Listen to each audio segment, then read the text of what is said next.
What is up everyone, and welcome to a new video. And in this video I'm going to be talking about the top 25 coasters that I have personally ridden. So yeah, this is going to be a long list, so get something to drink, sit down and enjoy this video. So coming in at number 25 is actually the coaster that was at the park I've been to the last. So that is Krake, or Krake, whatever you want to call it. It's at CineParks over in Germany. So this coaster, well, it's the B&M dive coaster, and I must say this is my favorite B&M dive coaster. So the drop has got some really good forces and float through time, which I'm really big fan of. It's not as good as Oblivion's drop, but then again Oblivion is really short, so I prefer this because for one, the splashdown on it is really cool. The shipwreck that's also included in the theming on the drop is excellent. And then also the Immelman provides some pretty good flow through airtime, if I must say. And then you also have the airtime hill, which also gives some good flow through. And if you don't know, I'm really a big fan of flow through airtime. I'm not really sure if I prefer floater or ejector airtime, but I really like both. So yeah, this coaster is absolutely fantastic. It is a bit short, but I got to marathon it for like 5 times in a row. So it really moved up into my list. And yeah, so that was Krake. So on to number 24 is the Smiler at Alton Towers. So I've ridden this coaster 2 years ago now. I must say I was pretty let down by this ride. So back in the days I wasn't really that much of an enthusiast yet. So the idea that this was the world's most looping coaster, it really made me excited for it, but then it didn't really live up to those expectations that I had for it. But I mean, it's still a good ride. I'm not really too keen on all the inversions. It's got some good forces, no airtime really. I kind of like the theming, but it really, I don't know, it's not my kind of theming. I prefer like more adventurous kind of theming than this kind of, like, I really don't even know how to describe it or to give like a certain type of theme to it. It's really weird, but I'm not really that big of a fan of it. I really do get a headache from all these songs and such playing. Not really my type of experience, but then again you may enjoy it more. I know a lot of people enjoy it way more than I do. So let's get on to the next one, which is Flug der Dommenen, also at CineParks. And oh man, I must say, this coaster has gotten really rough. I've ridden it 2 different visits now, and now it's when it first opened in 2014 I went to it and it was glossy smooth. I really loved it, and it was basically my favorite B&M wing coaster out there. But oh, has it gotten rough? Not really rough. It's gotten jolty, especially at the Demon's Knot. It's just, I don't know, it really takes down for the experience for me. The theming is great, and that airtime hill after the wing overdrop's actually really good. It's not really that forceful, but it's just overall a really fun ride. The next up is Stealth at Thorpe Park. Wow, this coaster really does pack a punch. The launch is just phenomenal. I really wish this coaster had a lap bar, so you would have gotten more airtime at the top of the actual top hats. But yeah, this ride is just really small. I can't really put it any higher than it is right now. The launch is great, but then yeah, it's really all there is to it. The top hats are not that amazing. I've been on better top hats out there, so yeah, Stealth is a good ride and really good solid coaster for Thorpe Park. Then next up is Raptor at Gardaland. So this is another B&M wing coaster, and I rank it above Flug der Dommenen, which is kind of an unpopular opinion, as most people do prefer Flug der Dommenen. I used to, but since I've ridden Flug der Dommenen last time, I really think Raptor is the better one. I'm really big fan of the drop this. It's not an wing overdrop as most wing coasters nowadays have, but it was the first wing coaster out there, if I'm correct, and yeah, this coaster is just phenomenal. The theming is great. it does get really long waiting times, and I don't know if that's because I went during the summer holidays, but just overall I mean, it did have single rider queues, so I really took advantage of that. Yeah, it's the best part of it. It's definitely the interaction with, especially the queue and just to pass around. I mean, the 0G roll and the inline twist, it got some good head choppers, etc. And yeah, overall, really fun ride. So yeah, that was Raptor, and now moving on to number 20 is Nemesis. Now, you guys may be really surprised by this one. Most people really think Nemesis is the best, or one of the best at least, B&M inverts out there in the world, and I really cannot agree. I really also had really high expectations for this coaster, and yet again they didn't live up to the expectations, or the ride didn't, and it was mainly because yeah, it's forceful, but like the helix, it's just I grayed out on it every single time I went on it, and I don't know, it wasn't really that enjoyable. I found it was just more like so super intense.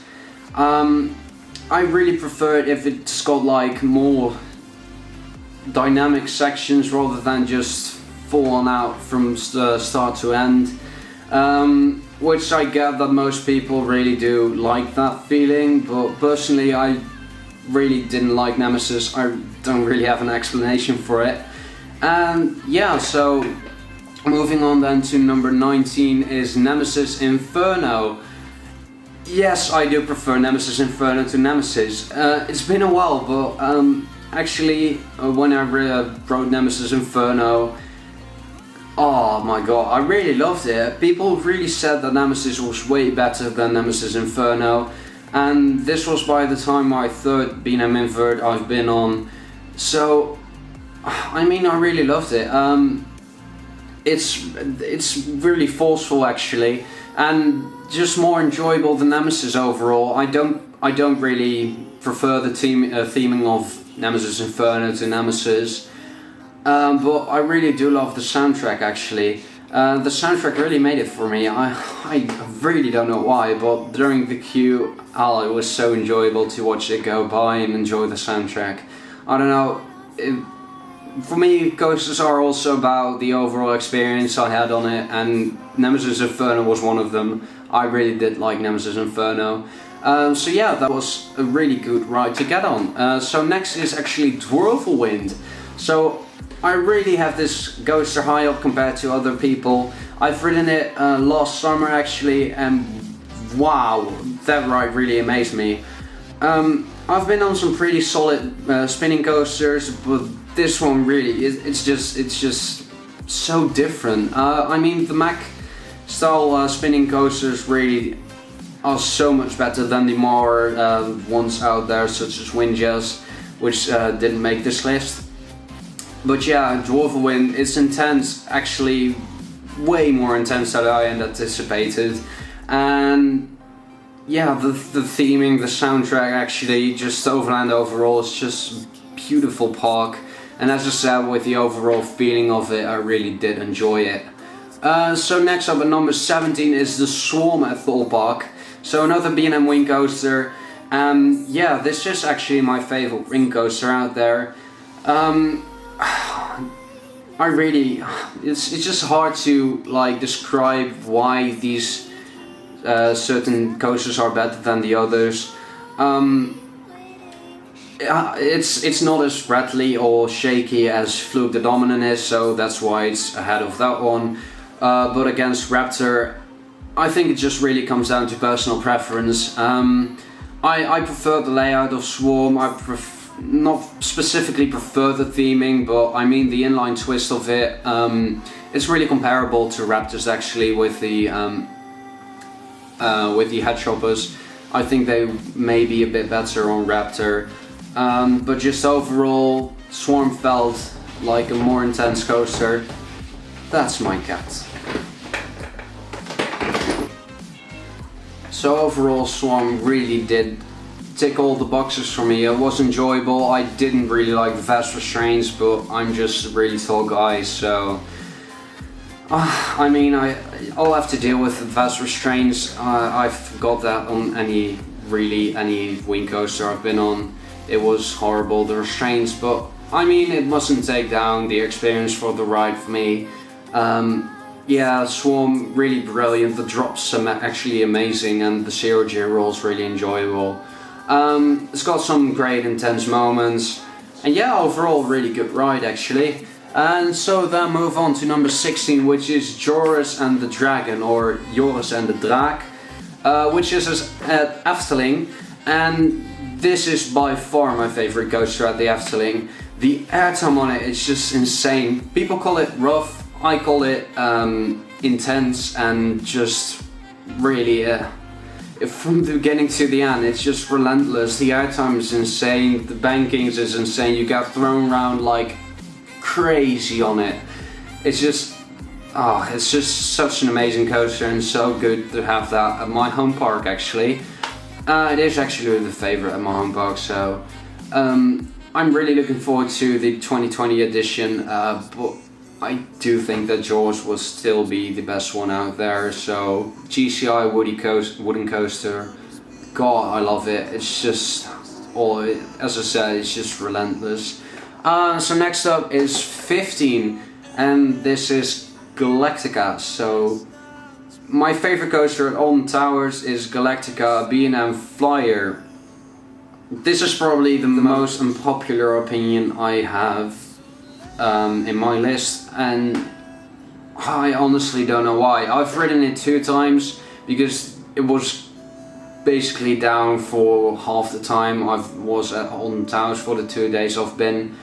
And yeah, just had the new VR gotten into the ride, and the operations really sucked, but I mean, I got over it. The first time I rode it, I actually thought it was the single best coaster on my list, and that was when Blue Fire was my #1 coaster, so that's been quite a while ago actually. But that does mean that this coaster really surprised me actually. I was really blown away by it, and the second time I also rode it with VR, but then I had to hold my neck like this because I had to look what the hell was happening on it, and yeah, that didn't really make any sense for me. I should have put it off, I wish I've put it off, I wish I've ridden it without VR as well, but the overall feeling of the flying coaster, I just love it so much. That's also why there are so many wing coasters, or flying coasters I mean, out there in my most anticipated coaster list, etc. But that's for another video actually.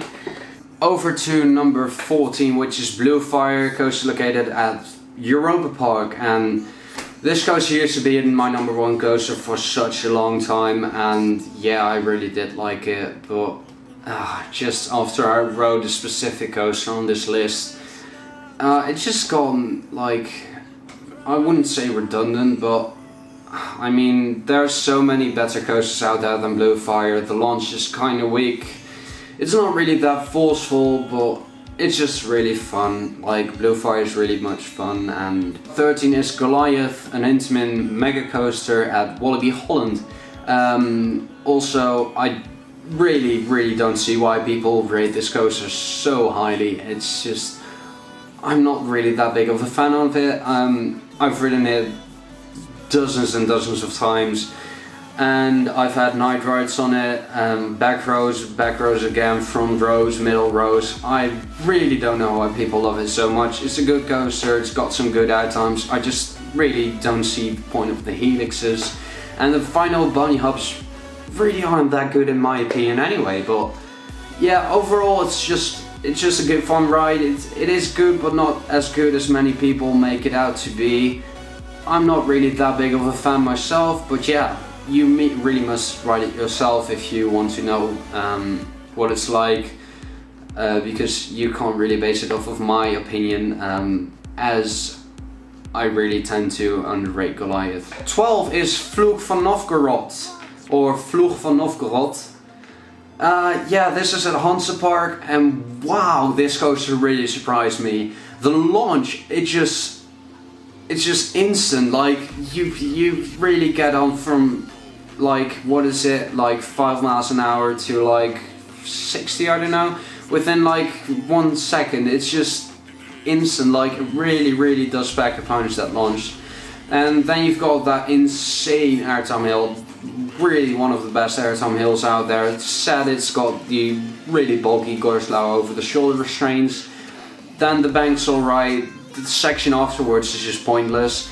The inversion is alright, and the indoor section is another really cool thing about it.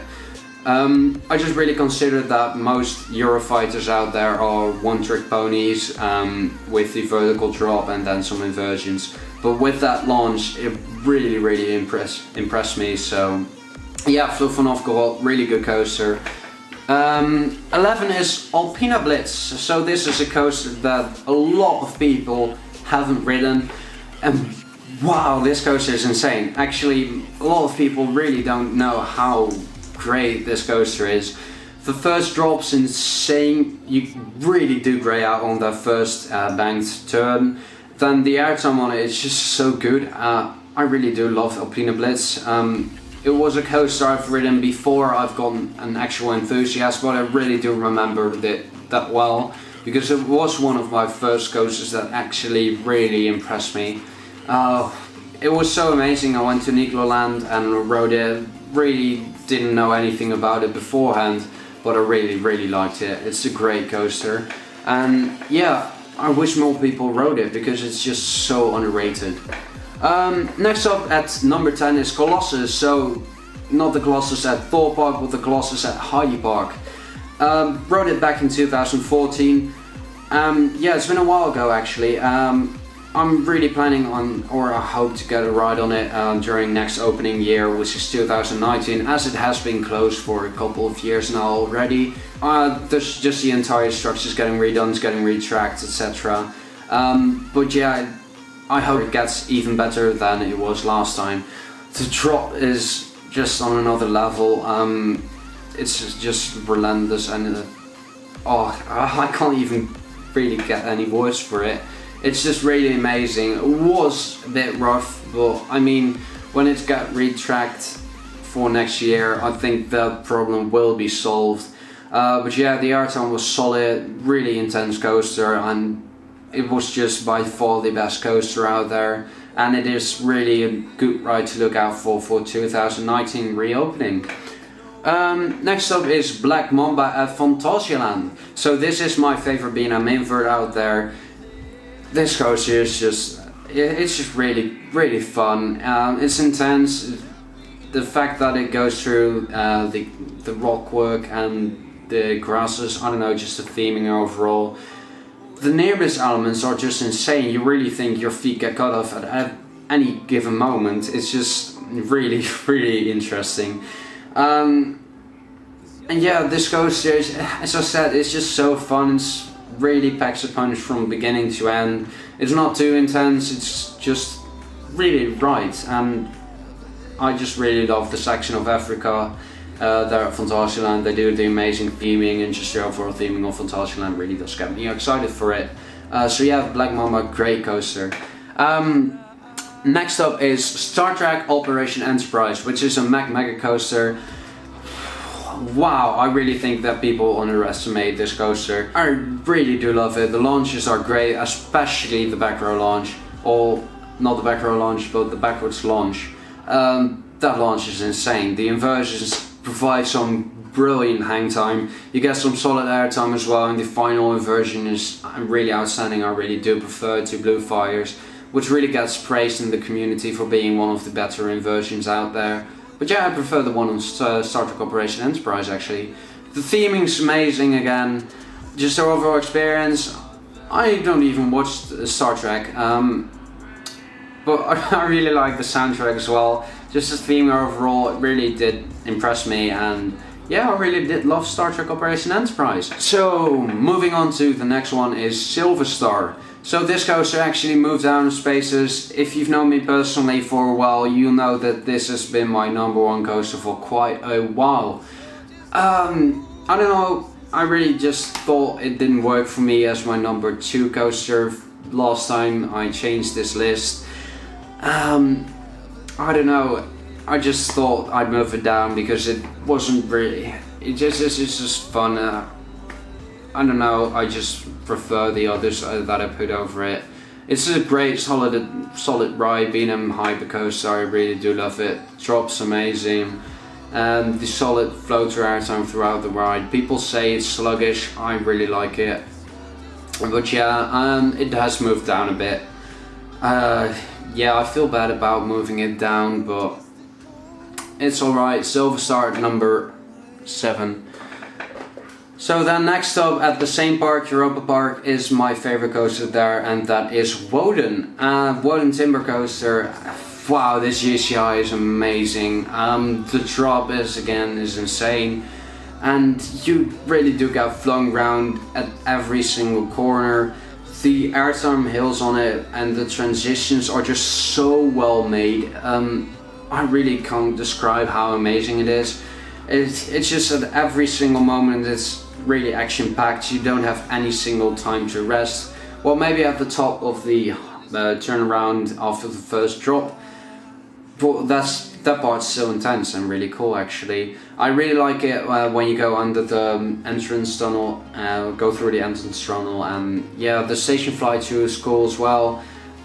And just from beginning to end, this ride really impresses me, and it really does provide some solid ejector airtime.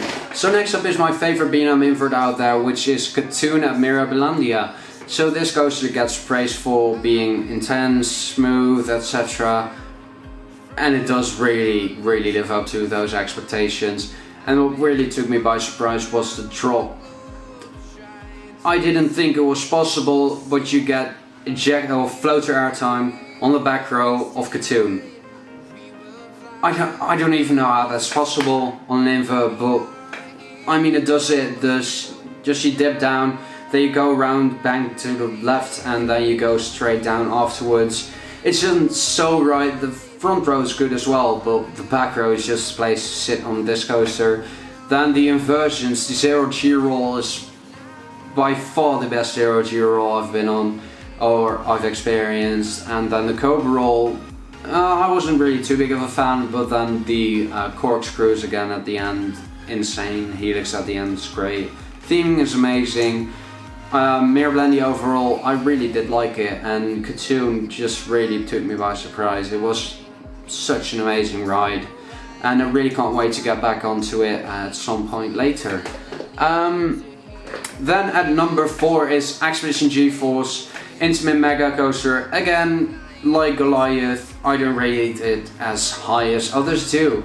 But then, that said, the drop is my favorite drop by far. It's just, you really get that tingly feeling in your stomach, and the airtime hills on it are fantastic. The banked hills are the banked turns are really pointless in my opinion. You really don't get any forces. I mean, they're just there to get you to the next airtime hill to experience another launch to mid space. It's just insane, those airtime moments. But yeah, besides the drop and the airtime moments, there's not really much to it in my opinion. It's just like, I don't know, I really can't put Goliath and Expedition GeForce any higher. I found it really overrated, but still it was a fantastic ride, and you really must get out there and experience it for yourself, because my opinions are really biased towards not liking those two coasters. Then up to the number 3, so the top 3, we start off with Ice Speed at Mirabilandia. What can I say? This ride, it was my 150th credit, and it's just so intense. The launch is spectacular. The top head is just over the top insane. The airtime you get going down that top head is just fantastic. The transitions are amazing. The first inversion, I mean, is really relentless. The force on that one is just great. But then after that first inversion, it really does slow down, or not slow down. I mean, it does get worse. The final inversion, I hate it, absolutely hate it. when you go get out of the inversion itself, you really do bang like your knee or something, I can't remember, but it really did hurt at the end of that inversion. I don't know if it's just me, could be, but those restraints, those over the shoulder restraints really bug me. Again, when you get out of mid-course brake run, you really don't get slowed down, and the turn after, it just really numbs down your entire body. But yeah, that goes to show that it is really intense from start to finish. But yeah, high speed, it's a brilliant ride. You really must get out there to Mirablandia for this amazing one to punch. So next up, my number 2 coaster is Taron at Fantasieland. This ride, I rode it in the morning and wasn't as impressed as I had hoped to be. The theming, Klugheim, just looks insane. It has 2 solid airtime moments for me, which is the first airtime hill after you get the first launch, and the twisted airtime hill after the second launch as well. The launches are insane actually, but then after the first launch you have that one overbanked hill, then the airtime hill, and then it stops. Like, it could be because I rode it during a bad day or something, but I really didn't like it as many people suggested, and as people or as the POVs made it out to be. Like, it really did slow down for me, and I know Jamie had this exact same thing as me. It was just really too slow. After the second launch you've got that first bit, and then the second bit after the second launch is actually really slow as well. I really don't know why. I must ride it again. Still, overall this coaster is phenomenal. It's got great airtime, it's got some solid moments, it's really long actually. Yeah, you must say, like, you've been all negative about it, but still it's my number 2 coaster, so yeah, it does mean that it is a solid ride. Then the last coaster, my number 1 coaster at the moment, is without a single doubt in my mind Sword des Cannon. Holy hell, this ride is absolutely insane. Phenomenal, amazing, I don't know, I can't describe it, just wow. Where must I start? Actually, the 9-degree lift hill, actually, really, with the lap bars, it's just an experience by itself in the dark. I'm not going to tell you what the hell happens inside, but after you get the first drop, and that drop is just insane. It's not as good as Expedition G-Force drop, which really did sadden me, but it's still a really good drop. You do get some solid airtime, you just don't get that feeling going down it. Then you get the top part section, I don't know how to describe it, but you get some really solid ejector airtime at those 2 top hills. I really did think that it would be sluggish.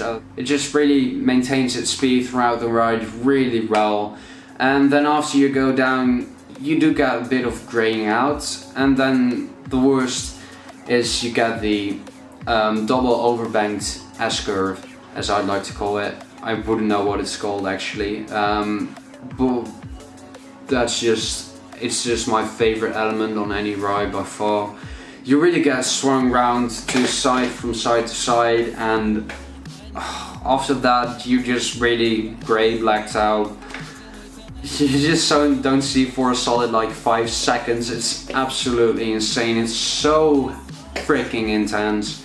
People don't talk about that section, but wow, that's intense. Then you get another S-curve, and then the airtime hill, it just shoots you up like crazy. Then you get to a bit of mediocre section for the ride itself. It's still really good. You get the final airtime hill, and then I won't again explain what happens on the inside, but really cool ride, absolutely relentless from beginning to the end. Only part, you get that stapling, or yeah, that's probably stapling, I don't know. Your lap bar, after the first drop, it's instantly pushed down by the forces, and your legs they're just trapped for the rest of the ride. I didn't mind it too much, but I think others would be able to say that they don't like it as much because of those restraints. But Kernan, absolutely phenomenal ride. Theming is absolutely insane. I really like the picking system as well. If you don't know what it is, just go out there and ride Karen, and I recommend it to anyone. It's by far my favorite coaster. And yeah, that really wraps it up for this list. I know it was a long video actually. I just really wanted to talk a bit in depth about all of the rides rather than just naming them out and leaving you guys guessing. So yeah, I hope you enjoyed this video. Give it a like if you liked it, give it a dislike if you didn't, and yeah, subscribe if you're new, and I'll see you guys in the next video, which is, I don't know why, but I've got so much stuff to do, so I was really glad to make this video and give it to you. So see ya. Tiny fractures.